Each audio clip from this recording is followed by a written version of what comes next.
Okay, you ready? Whatever. Hold on.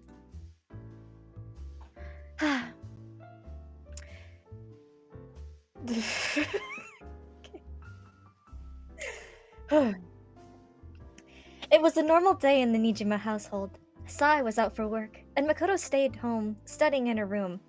Well, she isn't studying today. Her mind was stuck on something Sai had said the day before. Right now, you're useless to me, she recalls Sai yelling. Right, you're useless to me. Again and again. Makoto stares at her ceiling, expression blank, unfazed by the smell of sulfur in her room. Right now, I'm useless, she whispers to herself. All I do is eat away at her life.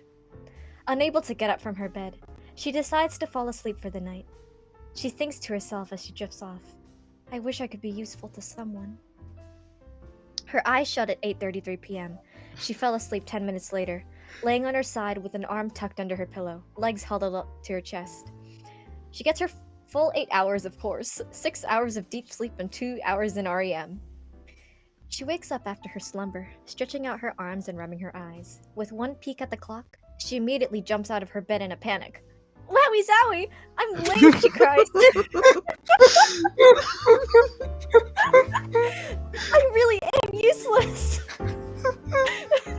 5 minutes later, she's out the door with a piece of toast between her teeth. I'm gonna be late! I'm so useless! She cries to herself yet again, with her mind focused on getting to school. She doesn't notice the man walking in front of her and bumps into him. Her eyes widen as she looked up at the tall, 6'5" boy with flowing red hair that extended down to his midsection. Rubbing her throbbing head, she continues to look up at him, blushing when she sees the muscles bulging out from beneath his white t-shirt. It had a decal of the British flag on it. Hey, the boy says. Sorry about that. Let me help you up. He extends an arm. A very muscular arm, Makoto's mind supplies. Thank you, Makoto says silently, her small hands fitting into the boy's. Huh? Speak up, he says with his commanding voice. Thank you, he repeats, standing up and immediately letting go of his hand. He's kind of sweaty, she thinks. She wipes the dirt in his hands. Sweat on her hands. You dropped your toast. His eyes are downcast. Makoto assumed it was out of embarrassment, but she looked down to the half-burnt piece of toast sitting between them. As Makoto sulks mentally, the boy coughs to grab her attention. Well, I've got to get to class, he says. The name's Bruhgil. A smirk forms on his face as he turns around. The way you dropped your toast. You're really useless, huh? He walked away with a chuckle. Makoto stands there, slowly bringing a hand over her beating heart, the other over her suddenly heated face. He said I'm useless, she whispers to herself.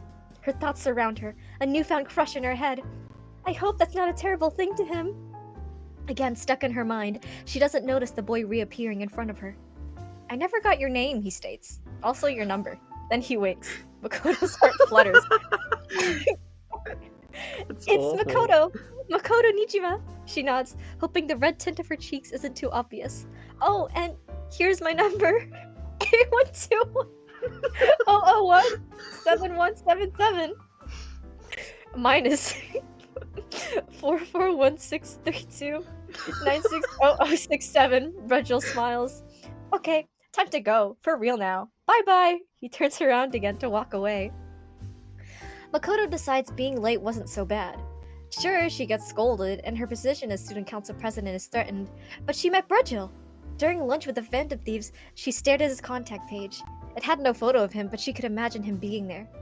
Every now and then, she'd sign content while thinking about him. The Phantom Thieves would look at her in question, but she always brushed them off. And then before lunch ended, Makoto received a text by her one and only Bruhgil. From British boy, heart, heart, heart, at 12:13 p.m. Hey, are you by any chance an orphan? Makoto couldn't help but sigh again. A true sign she'd found the right one. Thank you. Thank you. Amazing. No, amazing. Yeah, that was great.